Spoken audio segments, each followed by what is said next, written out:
ככה זה נראה מלמעלה. זה הגוף חימום. זה 2 מתוך 3 חוקי אום. החוק השלישי הוא לא רלוונטי בשבילנו. ואנחנו נלך לחישובים. עכשיו, עם הלוחצי כבל שלנו פה, אנחנו שמים את הפלוק שלנו על 200 אום. בסדר, זה אתם רואים אום, בדיקת התנגדות. אנחנו נכניס, זה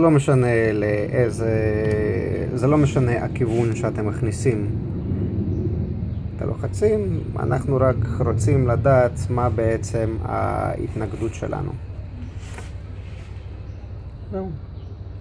ואנחנו יכולים לראות שעם הלוחצים, עם הכל, אנחנו מקבלים 21 אום התנגדות.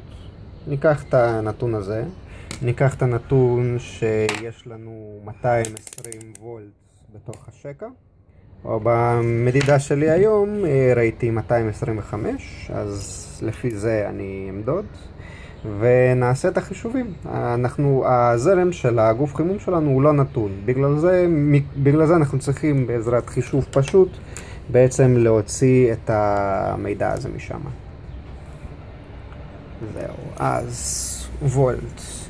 יש לנו 225 שווה ל-I כפול 21 אום. מכאן אנחנו נבודד את I, אז בעצם יוצא ש-I שווה ל-225 חלקי 21. 225 חלקי 21 יוצא לנו 10.714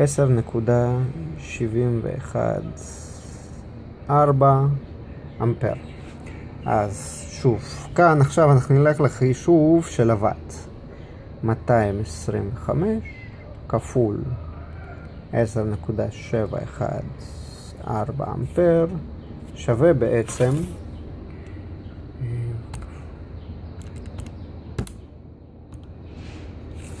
2,410 וואט, שלדעתי זה נהדר. אני הזמנתי גוף חימום של 2,500 וואט בהזמנה אישית, גוף של 2,400 מתאים, זה מצוין מבחינתי.